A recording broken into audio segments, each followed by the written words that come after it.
En effet, j'ai fait cette conférence de rentrée il y a 3 ans avec des résultats, j'espère que c'est à l'occasion de ce que je disais, de ce que j'ai dit à vos condisciples il y a quelques années, que j'ai vu venir à moi par la suite certains de vos condisciples qui ont décidé d'embrasser une carrière anthropologique, en tout cas de faire une thèse en anthropologie. Donc en effet, la passerelle est possible. Je vais vous parler aujourd'hui des rapports entre les sociétés et leur environnement, un peu comme mon collègue Guénry l'a fait il y a quelques jours, mais dans une perspective qui est évidemment très différente de la sienne. Depuis un peu plus d'un siècle, l'anthropologie a pris l'habitude de subsumer les relations matérielles, sociales, symboliques, techniques que les hommes tissent avec leur milieu et avec leur propre organisme, sous la rubrique des rapports de continuité, de discontinuité entre la nature et la culture, deux champs de phénomènes traditionnellement conçus comme répondant à des principes de fonctionnement distincts et dont cette discipline s'efforce, avec des fortunes diverses, de raccommoder la culture. Or, une telle distinction entre un ordre des réalités humaines et un ordre des réalités naturelles est loin d'être universellement perçue. Et l'on peut même penser qu'elle constitue la grande spécificité de l'Occident moderne. J'étais rendu sensible à ce fait par mon expérience ethnographique propre chez des Indiens de la Haute-Amazonie qui traitent les plantes et les animaux comme des personnes dotées d'une âme identique à la leur, avec lesquelles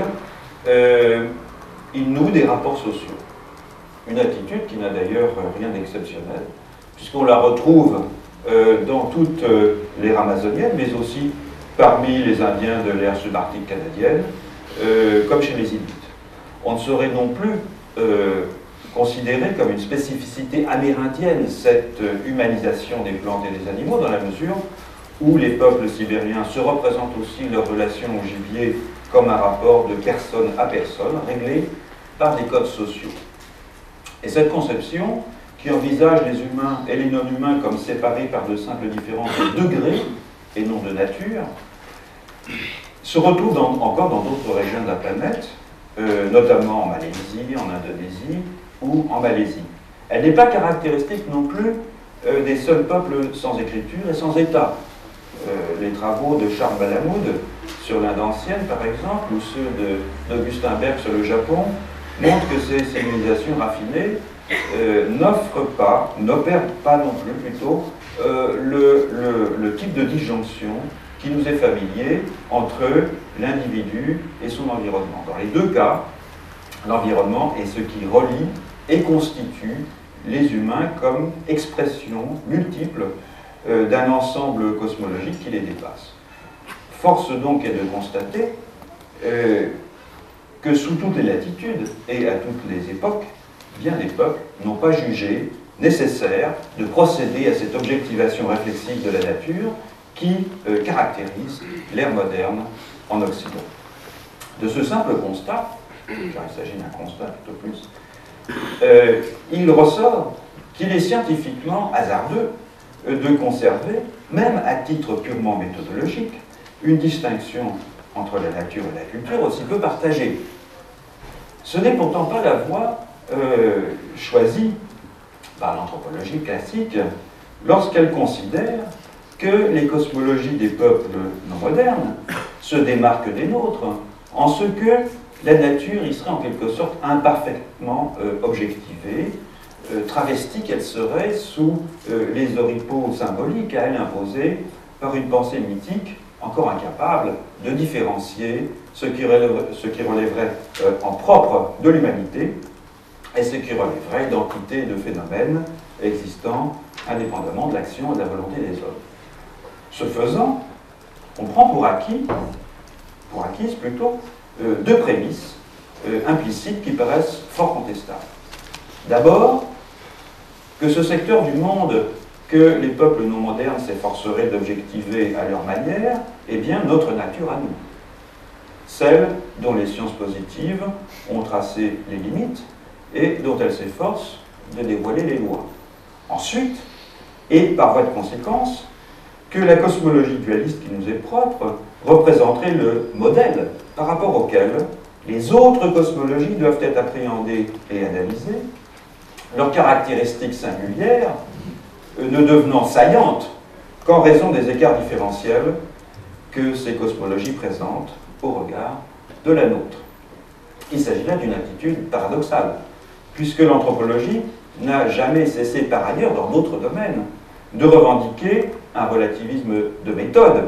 reconnaissant sans hésiter qu'il n'existe aucun critère objectif permettant d'affirmer que telle culture est inférieure ou supérieure à telle autre, que les formes de comportement et les institutions qui se sont peu à peu développées dans l'Occident moderne ne doivent pas être tenues pour des normes intemporelles auxquelles rapporter les autres manières de vivre la condition humaine. Or, cette salutaire attitude de suspension du jugement, tout à fait admise lorsqu'il s'agit d'analyser les structures sociales, les conceptions de la personne ou des eschatologies, ne s'est pas étendue jusqu'à l'étude des cosmologies non modernes, celles-ci continuant à être appréhendées en fonction des différences qu'elles présentent par rapport à la nôtre, c'est-à-dire en employant le dualisme de la nature et de la culture comme une sorte de gabarit analytique réputé universel. Quelles sont les conséquences épistémologiques d'une telle démarche pour l'anthropologie? L'adhésion, plus ou moins clairement formulée, au dualisme moderne engendre en effet des stratégies explicatives qui sont conformes à cette distinction et dont les deux pôles les plus extrêmes sont le monisme naturaliste et le monisme culturaliste. Le premier considère la culture comme un dispositif adaptatif aux contraintes écologiques et biologiques, et donc explicable en dernière instance par des mécanismes asservis aux lois de la matière et de la vie, tandis que le second, le monisme culturaliste, envisage la culture comme un ordre de réalité entièrement distinct et n'entretenant que des rapports de type contingent avec le milieu écologique et les exigences du métabolisme humain. Toutefois, malgré cette bipolarité à l'expression très souvent polémique, les présupposés des uns et des autres sont identiques, puisqu'ils reposent sur la croyance partagée en un monde universellement divisé selon la même ligne de fracture. Ces présupposés sont surtout notables dans trois étapes de la démarche anthropologique: la construction de son objet, le choix de ses méthodes et la définition du type de connaissance qu'elle produit. Faute de temps, c'est sur le dernier type de conséquences que je voudrais insister. En effet, le dualisme de la nature et de la culture que l'ethnographe transporte presque à son insu dans ses bagages perceptifs et conceptuels, a pour effet de lui faire appréhender le système local d'objectivation de la réalité qu'il étudie comme une variante plus ou moins appauvrie de celui qui nous est familier. Or, des trois stratégies que l'anthropologie a adoptées pour rendre compte d'un tel décalage entre notre cosmologie et celle des peuples non modernes,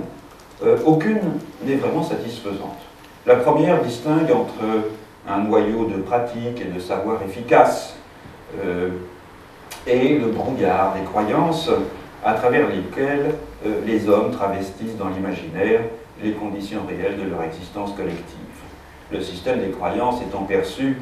comme un reflet déformé et fantasmagorique des pratiques objectives, autrement dit une idéologie,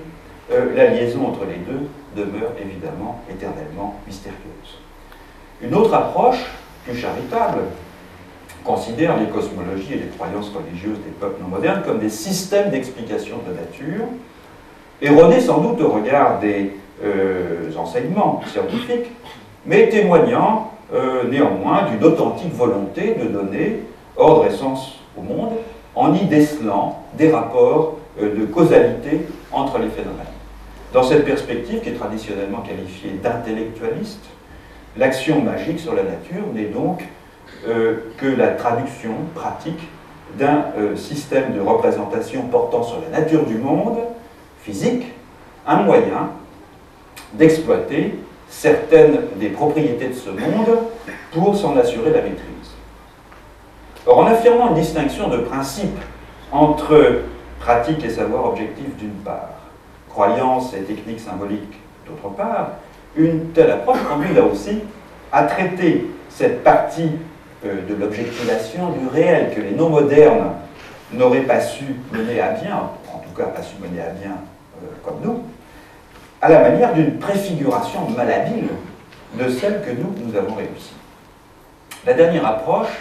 est associée au nom de Durkheim. Tandis que la démarche intellectualiste met l'accent sur la dimension cosmocentrique des représentations de la nature, Durkheim et les tenants d'une lecture symbolique de la religion soulignent l'aspect sociocentrique de ces représentations. Elles portent moins sur le système du monde que sur les relations entre les hommes. Elles signifient et expriment un certain état de la communauté morale plutôt qu'elles ne fournissent une armature conceptuelle aux actions magiques visant à s'assurer le contrôle des choses. Donc, la nature, qui est objet d'une explication embryonnaire, d'une entreprise embryonnaire d'explication plutôt rationnelle, selon les intellectualistes, la nature devient pour les durkheimiens une sorte de toile de fond animée par les catégories mentales, à chaque fois différentes, que projettent sur elles les collectivités humaines. Tout comme la religion, donc, la nature des prémodernes serait, dans ce cas, la société transfigurée. Là encore, les représentations du monde physique fonctionnent sur le mode du reflet, non plus comme une image fantasmagorique de pratiques et de phénomènes réputés objectifs, mais comme un indice, supposé fidèle, de certaines conditions de l'existence humaine. Pourtant, les liens multiples et enchevêtrés que tout individu tisse à chaque moment avec son environnement n'autorisent guère une distinction aussi tranchée entre savoir pratique et représentation symbolique. Plutôt que de voir dans les cosmologies et les représentations religieuses des non-modernes des idéologies superstitieuses, des tâtonnements préscientifiques ou des projections expressives, articulées de façon plus ou moins raisonnable, un système de connaissances positives, il est donc préférable de les traiter, à l'instar de toutes nos actions dans le monde, comme une manière d'établir des relations avec des entités de toutes sortes, à qui l'on prête des propriétés spécifiques,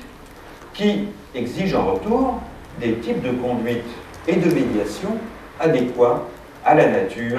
qu'on leur suppose. Dire ceci ne revient pas à une profession de foi relativiste, puisque le relativisme n'est possible qu'adossé de façon plus ou moins ouverte à un ordre naturel universel sur fond duquel se détache,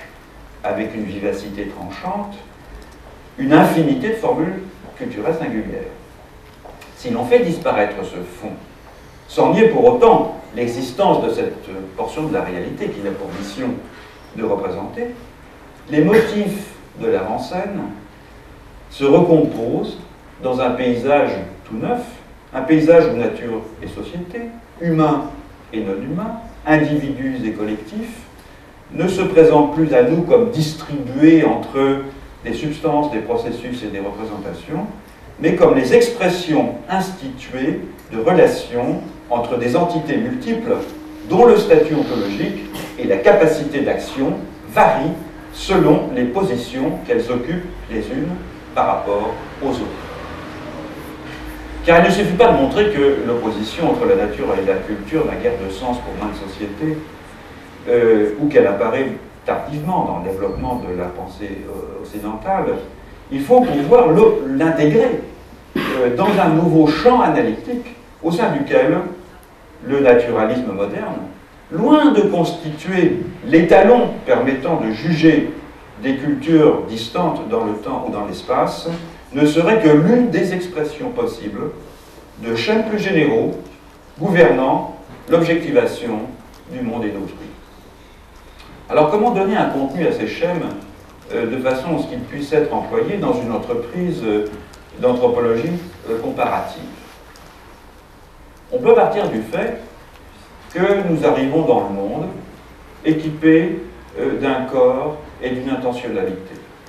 C'est-à-dire doté tout à la fois d'un paquet de formes, de substances, de fonctions, et d'une aptitude à représenter mentalement des états de choses réels ou souhaitables. Cet équipement nous permet de procéder à ce que j'appellerais des identifications. Il faut entendre par là le mécanisme élémentaire au moyen duquel j'établis des différences et des ressemblances entre moi et les existants en inférant des analogies et des distinctions d'apparence, de comportement et de propriété entre ce que je pense que je suis et ce que je pense que sont les autres. Autrement dit, je peux attribuer ou dénier à autrui, à un autrui très général, un alter plutôt, une intériorité, c'est le terme que j'emploie, une intériorité et une physicalité analogue à celle dont je pense être pourvu. Alors par intériorité, on peut entendre toutes sortes de choses, et je pense que ça peut se référer aux attributs qui sont ordinairement associés à l'âme, à l'esprit, à la conscience, l'intentionnalité, la subjectivité, la réflexivité, les affects, l'aptitude à penser, à rêver, à signifier, etc. Aussi bien qu'à des caractéristiques beaucoup plus abstraites comme l'idée que je partage avec autrui une même essence ou une même origine, ou que nous relevons d'une même catégorie ontologique. Le critère de physicalité, en revanche, concerne la forme, la substance, les processus physiologiques, perceptifs et sensorimoteurs, voire le tempérament, en tant qu'il exprimerait, par exemple, l'influence des humeurs corporelles. Or, ce mécanisme d'identification est moins informé par la contingence de l'expérience ou par les dispositions individuelles que par les chaînes que j'ai intériorisées au sein de la collectivité où je vis et qui structurent de façon sélective le flux de la perception en accordant une prééminence significative à certains traits et processus observables dans l'environnement. Quelle que soit la diversité des conceptions de la personne que les ethnologues se sont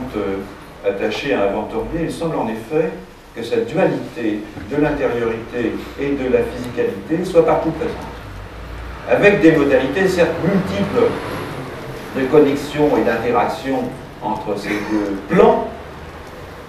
car on ne trouve nulle part trace, avant les théories matérialistes modernes, par exemple, de la conscience, d'une conception de la personne ordinaire, vivante, qui serait fondée sur la seule intériorité, ce qu'on pourrait appeler dans notre propre vocabulaire une âme sans corps, ou sur la seule physicalité, un corps sans âme. Donc cette distinction entre intériorité et physicalité, entre ces deux plans, n'est pas la simple projection ethnocentrique d'une opposition qui serait propre à l'Occident entre le corps d'une part, l'esprit ou l'âme de l'autre. Il faut au contraire appréhender cette opposition telle qu'elle s'est forgée en Europe et les théories philosophiques et théologiques qu'elle a suscitées comme une variante locale d'un système plus général de contrastes élémentaires dont on peut étudier les mécanismes et les arrangements dans une perspective comparative. En effet, les formules autorisées par la combinaison de ces deux plans d'intériorité et de la physicalité sont finalement très réduites face à un alter quelconque, en attente d'identification, humain ou non humain, bien évidemment. Je peux supposer que cet alter possède soit des éléments de physicalité et d'intériorité analogues au mien, soit que son intériorité et sa physicalité sont distinctes des miennes, soit enfin que nos intériorités sont différentes et que nos physicalités sont analogues, soit enfin que nos intériorités soient similaires, nos physicalités différentes. Ces formules définissent en fait 4 grands types d'ontologie, c'est-à-dire 4 grands systèmes de propriétés des existants, lesquels servent de point d'ancrage à des formes cosmologiques, des modèles du lien social et des théories de l'altérité. Je vais brièvement les passer en revue, très brièvement malheureusement.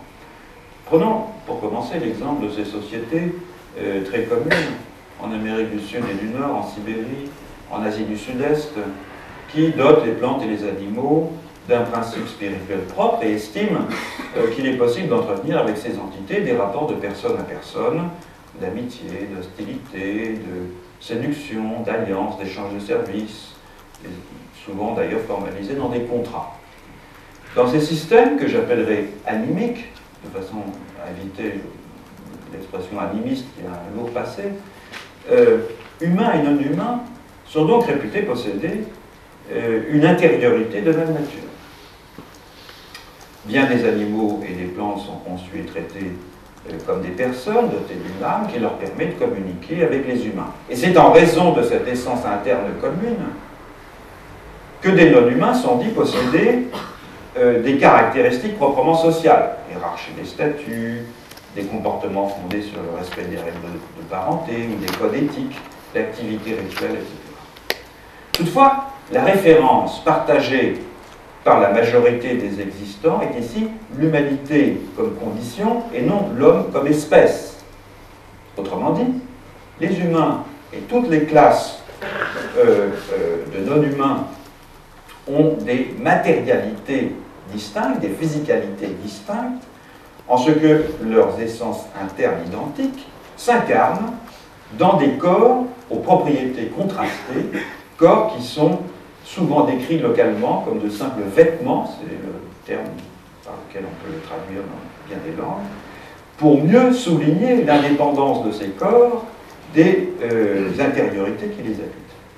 Or, ces vêtements spécifiques induisent des perspectives différentes, des points de vue différents sur le monde,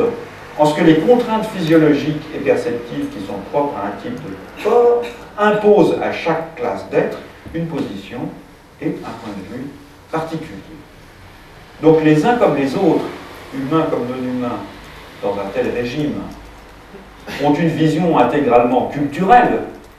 de leur environnement, en raison d'une intériorité calquée sur celle des humains, mais le monde qu'ils appréhendent leur apparaît différent en raison de leur matérialité corporelle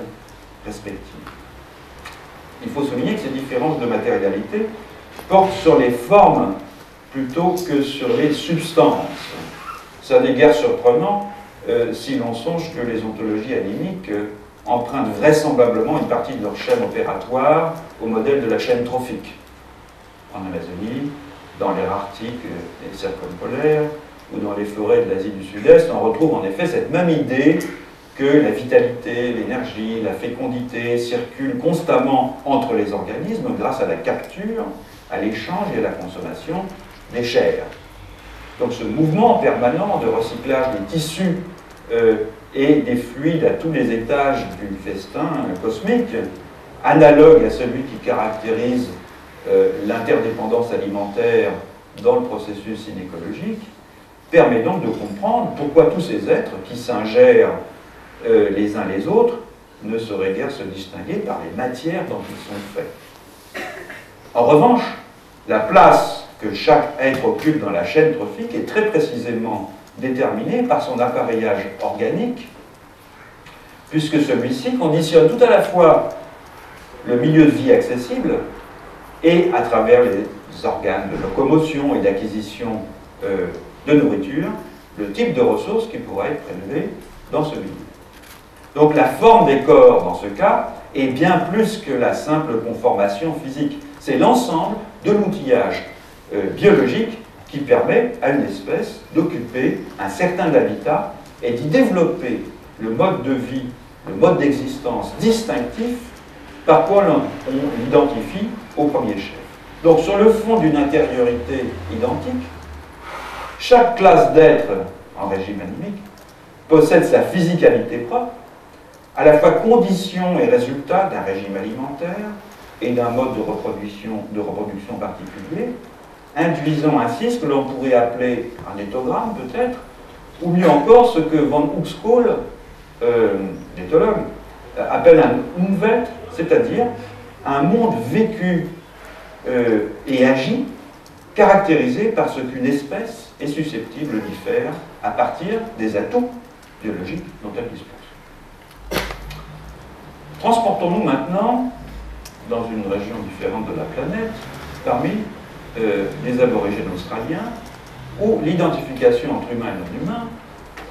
au sein des groupes totémiques, repose sur des principes complètement différents. En effet, le totem principal d'un groupe, une espèce naturelle, un objet, un élément du relief, une substance ou une partie du corps humain, mais enfin majoritairement quand même des espèces animales ou végétales, et tous les êtres humains et non humains qui sont affiliés à ce totem sont réputés partager des propriétés physiologiques, physiques et psychologiques en vertu d'une origine commune et localisée dans l'espace. Ces propriétés ne sont généralement pas dérivées de celles de l'entité éponyme, un aigle, disons. Donc les gens, non seulement les humains, mais toutes les entités qui appartiennent, qui sont affiliées au totem de l'aigle, ne dérivent pas leurs propriétés de l'aigle, car pour les animaux, et c'est très net en tout cas, le terme désignant le totem n'est pas à proprement parler un nom d'espèce. C'est le nom d'une propriété abstraite qui est présente autant dans cette espèce que dans tous les êtres qui relèvent du groupe totémique. Par exemple, il existe un nom de section. Section, c'est l'une des unités constitutives des sociétés australiennes, des moitiés, des 4 sections, 8 sous-sections. Je vous épargne le détail parfois un peu rebutant de la complexité des organisations sociales australiennes. Un nom de section, donc, totémique, qui est commun sous diverses variantes en Australie occidentale, c'est Padjari. Padjari, ça signifie malléable, doux, flexible. Et ce nom, qui est donc un nom de propriété, sert aussi à désigner le kangourou des collines, qui est généralement le totem de cette section. Autrement dit, et ça c'est un point important, les noms de classe totémique sont des termes dénotant des propriétés qui désignent aussi l'animal éponyme, et non l'inverse, à savoir des noms de taxons zoologiques, d'où seraient inférés des attributs typiques des classes. Donc il devient difficile de maintenir pour l'Australie l'interprétation classique des classifications totémiques, c'est-à-dire l'idée que les totems seraient empruntés au règne de la nature parce que les différences ostensibles entre les espèces en matière de comportement, de morphologie, etc., fourniraient un modèle suggestif pour conceptualiser la segmentation des groupes humains. En effet, la différence première, elle est ici entre des agrégats d'attributs communs à des humains et des non-humains au sein de classes désignées par des termes abstraits. La différence n'est pas entre des espèces animales et végétales qui seraient susceptibles de fournir naturellement, par leur discontinuité ostensible, un gabarit analogique servant à ordonner les discontinuités sociales. Alors il faut dire un mot ici d'un trait très caractéristique et original du totémisme australien,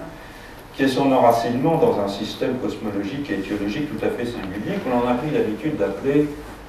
dreaming, ou dream time en anglais, et rêve, avec un R majuscule en français. Le rêve, ça évoque tout ce qui se rapporte au temps de la mise en forme du monde, telle qu'elle est relatée dans certains récits rituels accompagnant des cérémonies totémiques. On rapporte dans ces récits que des êtres originaires surgirent des profondeurs de la Terre, en des sites précisément identifiés, certains de ces êtres se lançant dans des pérégrinations émaillées de péripéties dont les trajets et les haltes sont toujours lisibles à l'heure actuelle dans le paysage, dans la matérialité de l'environnement, sous forme de roches, de points d'eau, de bosquets, de gisements d'or, etc. Ces êtres disparurent aussi soudainement qu'ils étaient apparus, soit dans le lieu même de leur émergence, soit au terme de leur cheminement. Après avoir laissé derrière eux, chacun pour son compte, une partie des existants actuels, dans toute leur pluralité, c'est-à-dire les humains, les plantes et les animaux, avec leurs affiliations totémiques respectives, et les noms qui les désignent, mais aussi les rites, et les objets cultuels, et des éléments remarquables du paysage. Donc ces êtres du rêve, qui sont à la fois des artisans, des murges et des prototypes de la réalité sociale et physique, sont le plus souvent présentés comme des hybrides d'humains et de non-humains, déjà répartis en groupes totémiques au moment de leur venue. Ils sont humains par leur comportement, par leur maîtrise du langage, par l'intentionnalité dont ils font preuve dans leurs actions, par les codes sociaux qu'ils respectent et quelquefois qu'ils instituent, mais ils ont l'apparence ou portent le nom de plantes ou d'animaux, et ils sont à l'origine des stocks d'esprit, de potentialité en quelque sorte d'individuation, qui sont déposés dans les cycles où disparurent et qui s'incorporent depuis lors dans les individus de l'espèce ou de la classe d'objets qu'ils représentent, et dans les humains qui ont cette espèce ou cet objet pour totem. Donc il y a une véritable unité ontologique en quelque sorte de toutes les entités qui forment un groupe biologique, quelle que soit leur appartenance à telle ou telle espèce biologique. Donc le rêve, c'est bien autre chose qu'une manière aborigène de désigner ces temps mythiques auxquels bien des peuples ont coutume de renvoyer la genèse fabuleuse des êtres et des choses, car lors de cette période du rêve, un mouvement de génération continuée s'est enclenché dont les effets se font sortir jusqu'à présent. La potentialité laissée par les êtres du rêve dans des sites et des itinéraires s'actualise sans cesse par les incorporations successives de leurs esprits dans des entités de diverses sortes et grâce aux rites, aux procédures de domination et aux parcours réitérés au moyen desquels les aborigènes rendent tangible et vivace la présence de ces entités qui donnèrent ordre et sens au monde. Donc le rêve, ça n'est pas un passé remémoré, ce n'est pas un présent rétroactif, c'est une expression de l'éternité avérée dans l'espace, un cadre invisible du cosmos garantissant la pérennité de ces subdivisions ontologiques. Et donc l'organisation totémique, dans le cas australien, mais on pourrait généraliser à d'autres parties du monde, c'est-à-dire l'association entre des entités et des phénomènes non humains et des groupes de personnes humaines, relève en Australie d'un processus à la fois originaire et constamment poursuivi de fixation d'essence et de forme de vie déjà différenciées en classes et en types, au sein desquelles, évidemment, les composantes sociales et physiques sont inextricablement mêlées. Troisième mode d'identification, il repose sur le fractionnement de l'ensemble des existants en une multiplicité d'essences, de formes et de substances qui sont séparées par de faibles écarts, parfois ordonnés dans une échelle graduée. Un bon modèle en est la grande chaîne de l'être, par exemple, de sorte qu'il devient possible de recomposer le système des contrastes initiaux en un dense réseau d'analogies reliant les propriétés intrinsèques des entités distinguées. Alors, cette manière de distribuer les différences et les correspondances lisibles sur la face du monde est très commune. Elle s'exprime par exemple dans les corrélations entre microcosme et macrocosme qu'établissent la géomancie et la divination chinoise, dans l'idée courante en Afrique que des désordres sociaux sont capables d'entraîner des catastrophes climatiques, ou dans la théorie médiévale des signatures, par exemple. Ce qui frappe d'emblée dans de tels systèmes, c'est l'inventivité qui s'y déploie pour traquer à des fins pratiques toutes les similitudes et les résonances offertes à l'inférence par l'observation. Donc la recherche du bonheur ou des causes de l'infortune s'appuie sur l'hypothèse finalement que les qualités, les mouvements ou les modifications de structure de certains existants exercent une influence sur la destinée des humains ou sont eux-mêmes influencés par le comportement de ces derniers. Donc l'obsession de l'analogie devient un trait dominant, affirmé avec une vigueur d'autant plus maniaque que ses effets, évidemment, dans la vie quotidienne sont réputés plus cruciaux. C'est pourquoi le qualificatif d'analogique me paraît le plus idoine, en somme, pour qualifier ce schème. Toutefois, l'analogie n'est ici qu'un résultat ou une conséquence. L'analogie ne devient possible et pensable que si les termes qu'elle met en rapport sont distingués à l'origine, que si le pouvoir de déceler des similitudes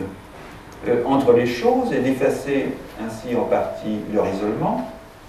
s'applique à des singularités. Donc l'analogisme est une sorte de rêve herméneutique de complétude qui procède d'un constat d'insatisfaction. Prenons acte de la segmentation générale de toutes les composantes du monde sur une échelle de petits écarts. L'analogisme nourrit l'espoir de tisser ces éléments faiblement hétérogènes en une trame d'affinité et d'attraction signifiante ayant toutes les apparences de la continuité. Mais c'est un rêve impossible. Donc c'est bien la différence infiniment démultipliée qui est, dans le cas de l'analogisme, et l'état ordinaire du monde, et la ressemblance, le moyen espéré de rendre ce monde intelligible et supportable. Alors, l'analogisme se distingue des deux formules précédentes en ce qu'il n'est fondé ni sur une homologie des intériorités et une différence des matérialités, comme dans l'animisme, ni sur un partage des intériorités et des matérialités, comme c'est le cas au sein de chaque groupe totémique dans le totémisme. Dans l'analogisme, l'intériorité et la physicalité, la corporéité, si vous voulez, affleurent rarement comme des entités autonomes, distribuées qu'elles sont dans des chaînes de couplage mariant le matériel et l'immatériel à tous les niveaux d'échelle, du microcosme jusqu'au macrocosme. Donc ma définition de l'analogisme comme une combinaison de différences des intériorités et des physicalités n'est pas à prendre tout à fait au pied de la lettre, tant les contours de ces deux ensembles y paraissent dans l'analogisme indécis. Il faut plutôt y voir une manière approchée de qualifier ce foisonnement de singularités, plus ou moins accordées, qui émiettent en quelque sorte l'évidence du physique et du moral, pour mieux tenter d'assurer leur jonction. Alors il reste une quatrième formule, c'est la nôtre, que l'on pourrait appeler le naturalisme. En effet, le naturalisme n'est pas seulement l'idée que la nature existe, autrement dit que certaines entités doivent leur existence et leur développement à un principe étranger, au hasard, comme aux effets de la volonté humaine, pour reprendre une définition classique qui remonte au grec. Il ne qualifie pas seulement le naturalisme, aussi l'avènement qui est conventionnellement fixé au XVIIe siècle, avec la révolution mécaniste, d'un domaine ontologique singulier, un lieu d'ordre et de nécessité, où rien ne se produit sans une cause matérielle. Le naturalisme, il implique aussi une contrepartie, à savoir un monde d'artifice et de liberté, dont la complexité va se dévoiler progressivement aux observateurs jusqu'à rendre nécessaire, au cours du XIXe siècle, l'émergence de sciences spéciales qui vont fixer ses caractéristiques et ses contours. La diversité des manifestations de l'action créatrice des hommes en tant que producteurs de normes, de signes et de richesses. C'est les sciences humaines et sociales. Or, si l'on fait l'effort de considérer le naturalisme, c'est-à-dire la coexistence entre une nature unique et une multiplicité de cultures, non pas comme l'étalon permettant d'objectiver toute réalité, mais comme un mode d'identification parmi d'autres, alors les propriétés distinctives de notre cosmologie deviennent beaucoup plus nettes. Par exemple, le naturalisme inverse la construction ontologique de l'animisme, puisque au lieu d'une identité des âmes et d'une différence des corps, comme c'est le cas avec l'animisme, il présuppose au contraire une discontinuité des intériorités et une continuité matérielle. Ce qui distingue les humains des non-humains, pour nous, c'est bien l'âme, la conscience, la subjectivité ou le langage. De même que les groupes humains se distinguent les uns des autres par une sorte de disposition interne collective que l'on a longtemps appelée l'esprit d'un peuple. qu'on appelle maintenant tout simplement culture, une culture. Depuis Descartes, en revanche, et surtout depuis Darwin, on sait que la part physique des humains les situe dans un continuum matériel au sein duquel ils se différencient peu des autres entités du monde. Autrement dit, comme le découvrent Bouvard et Picuchet lorsqu'ils commencent leurs études de chimie, avec un léger sentiment d'humiliation, il faut se faire à l'idée que notre corps contient du phosphore comme les allumettes, de l'albumine comme les blancs d'œufs, du gaz hydrogène comme les réverbères. Donc continuité des matérialités. Alors chacun de ces quatre grands modes d'identification advient à une existence publique dans une ontologie qui va privilégier tel ou tel d'entre eux comme principe d'organisation du régime des existants. Et chaque ontologie particulière préfigure à son tour un genre de collectif plus ou moins adéquat au rassemblement dans une destinée commune des types d'êtres qu'elle distingue. Par collectif, un concept que j'emprunte à Bruno Latour, il faut entendre une manière de réunir des humains et des non-humains dans un réseau de relations spécifiques, par contraste avec la notion plus classique de société, laquelle ne s'applique en droit qu'à l'ensemble des sujets humains, qui sont détachés de ce fait du tissu des rapports qu'ils entretiennent avec le monde des non-humains. Donc afin d'éviter cette ségrégation, qui n'a pas de sens chez la plupart des noms modernes, il faut traiter sur un pied d'égalité les principes qui permettent aux humains et aux non-humains de se rassembler dans un ensemble commun. Il faut donc, pour chaque mode d'identification, s'interroger sur la distribution des existants dans un collectif. Qui est rangé, avec qui, de quelle façon et pour quoi faire. Je vous en donner un aperçu très bref parce que le temps file, et en commençant par l'examen du type de collectif que l'animisme rend possible. Dans ce système, les membres de toutes les espèces qui sont dotées d'une intériorité analogue à celle des humains sont réputés vivre au sein de collectifs qui possèdent une structure et des propriétés identiques. Mais ces collectifs, qui sont tous donc intégralement sociaux et culturels, se distinguent les uns des autres par le fait que leurs membres ont des morphologies et des comportements distincts, comme je l'ai dit tout à l'heure. Donc, chaque collectif est l'équivalent de ce qu'on pourrait appeler une tribu-espèce, qui entretient avec les autres tribus-espèces des rapports de sociabilité du même genre que ceux qui ont cours au sein du collectif humain qui prête son organisation interne, son système de valeurs et son mode de vie au collectif de personnes non humaines avec lesquelles il interagit. En somme, tous les collectifs sociaux isomorphes d'humains et de non-humains prennent pour modèle un collectif humain particulier. Alors, il est guère, pour passer au naturalisme, il est guère nécessaire de s'étendre très longtemps sur sa formule sociologique, dans la mesure où c'est celle qui nous est la plus familière et que, notamment, on apprend à l'école, et que nous croyons, à tort, universelle. Les humains sont distribués au sein de collectifs différenciés par leur langue et leur mœurs, les cultures, qui excluent les non-humains, la nature, et puis aussi les artefacts. Donc le paradigme des collectifs est ici la société humaine, par contraste avec une nature anomique et sociale, en somme, tout ce qui n'est pas naturel. Alors on remarquera que si le naturalisme et l'animisme érigent tous deux la société humaine en modèle général des collectifs, ils le font de manière très différente. Dans le cas de l'animisme, et pour employer le vocabulaire moderniste, on peut dire que la nature tire ses spécifications de la culture, puisque la majorité des existants est réputée vivre dans un régime culturel, et que ce sont les attributs physiques,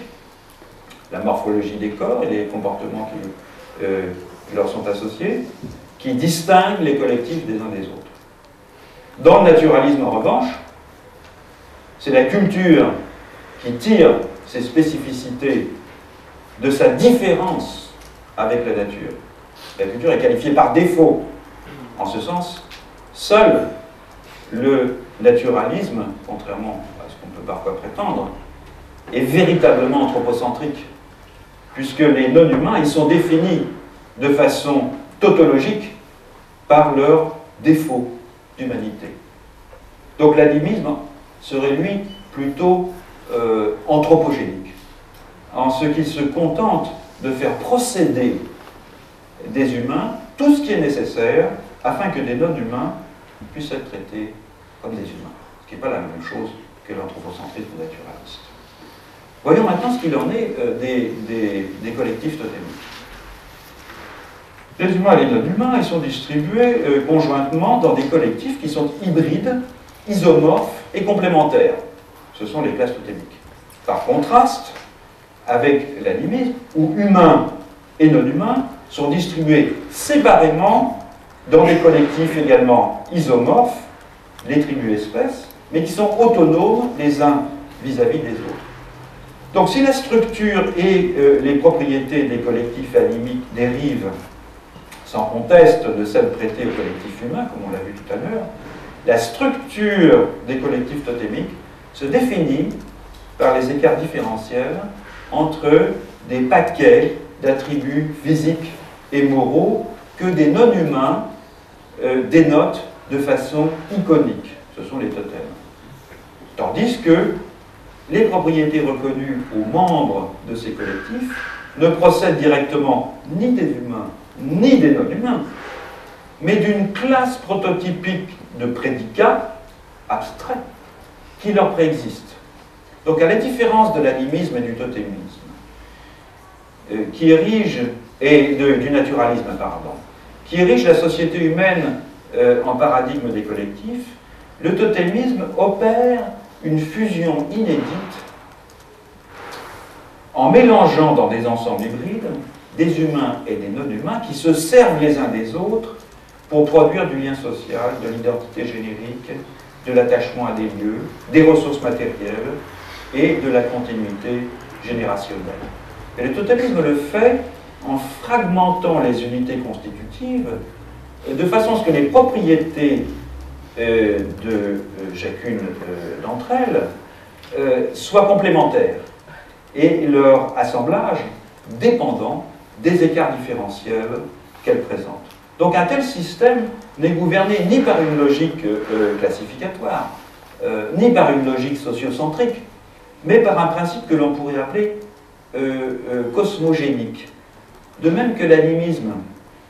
est anthropogénique, parce qu'il emprunte aux humains le minimum indispensable pour que les non-humains puissent être traités comme des humains, le totémisme est cosmogénique, car il fait procéder de groupes d'attributs cosmiques, c'est-à-dire qu'ils ne sont pas référés à une espèce biologique particulière, ils sont suspendus en quelque sorte dans le monde, fait procéder de groupes d'attributs cosmiques tout ce qui est nécessaire pour que des humains et des non-humains puissent être inclus au sein d'un même collectif. Dernier mot sur les collectifs du mode d'identification analogique. À la différence de l'animisme et du totémisme, le mode d'identification analogique ne s'exprime pas dans des formes de collectifs qui lui seraient aussi parfaitement spécifiques que dans les autres modes d'identification. Dans ce genre d'ontologie, en effet, on l'a vu, l'ensemble des existants est tellement fragmenté en une pluralité d'essences et de déterminations que l'association de ces singularités peut emprunter toutes sortes de voies. Cela dit, pour diverses que soit la morphologie des assemblages d'humains et de non-humains que l'analogisme autorise, ceux-ci se présentent néanmoins toujours comme des unités constitutives d'un collectif beaucoup plus vaste, puisque, en fait, coextensif avec le monde. Donc, cosmos et société sont ici presque indiscernables, quels que soient par ailleurs les types de segmentation interne qu'un ensemble aussi étendu requiert pour demeurer opératoire. En effet, aux yeux de ceux qui le composent, ce genre de collectif est taillé aux mesures du cosmos tout entier, un bon exemple, l'Empire du Milieu par exemple, mais découpé en unités constitutives, interdépendantes, que structurent une logique d'emboîtement segmentaire. Donc lignage, moitié, caste, groupe de filiation de diverses natures, étire les connexions des humains avec les autres existants, de l'inframonde jusqu'à l'empyrée, tout en maintenant séparés, et souvent antagoniques d'ailleurs, les canaux diversifiés au moyen desquels ces connexions sont établies. Enfin, les collectifs analogiques ne sont pas nécessairement des empires ou des formations étatiques,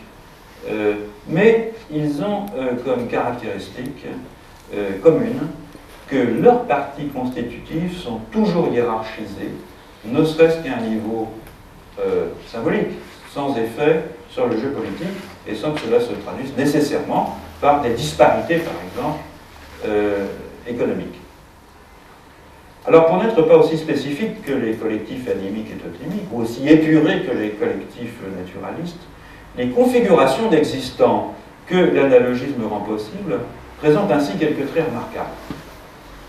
Par contraste avec des collectifs multiples et équistatutaires d'humains et de non-humains à composition homogène,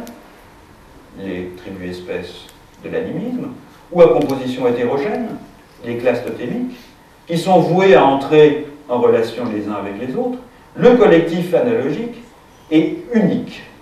divisé en segments hiérarchisés et en rapport exclusif avec lui-même. Il est donc autosuffisant, en ce qu'il contient en lui toutes les relations et les déterminations nécessaires à son existence et à son fonctionnement, à la différence du groupe totémique, par exemple, qui est certes autonome sur le plan de son identité ontologique, puisque les membres d'un groupe totémique puisent, en somme, dans ses origines que j'ai évoquées tout à l'heure, les fondements de leur identité distinctive, mais le collectif totémique requiert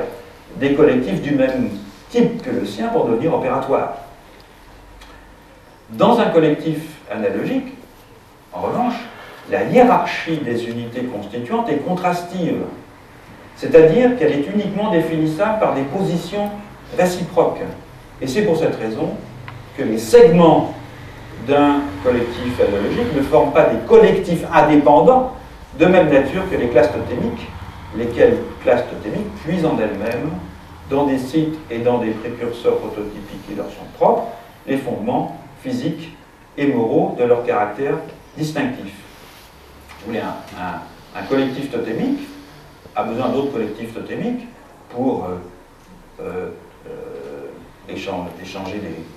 des conjoints, assurer sa subsistance, etc. Et du point de vue ontologique, chacun d'entre eux a une spécificité et une identité propre. Les segments dans un ensemble analogique sont toujours définis les uns par rapport à les autres. Quand on a un système à deux moitiés, les membres de la moitié A ne peuvent se définir que parce qu'ils sont en contraste avec les membres de la moitié B.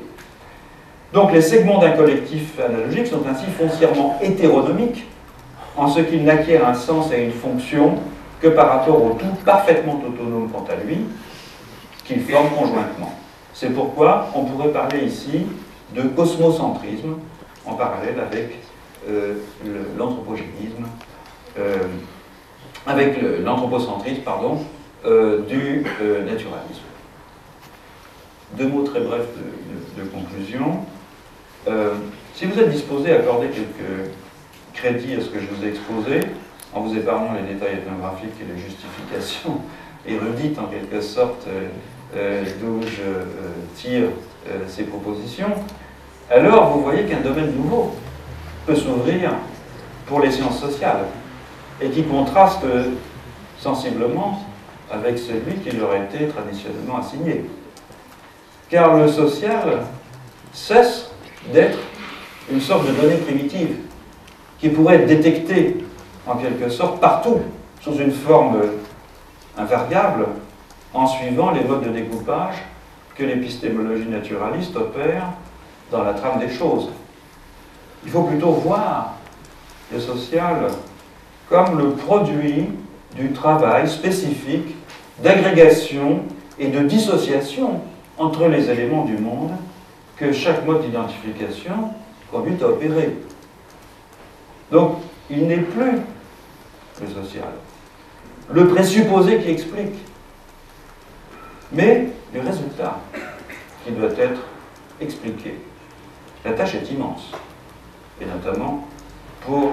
l'anthropologie. Et elle requiert le concours d'un grand nombre de travailleurs de la preuve, pour reprendre la belle expression de Bachelard. Et bien j'espère qu'il s'en trouvera parmi vous.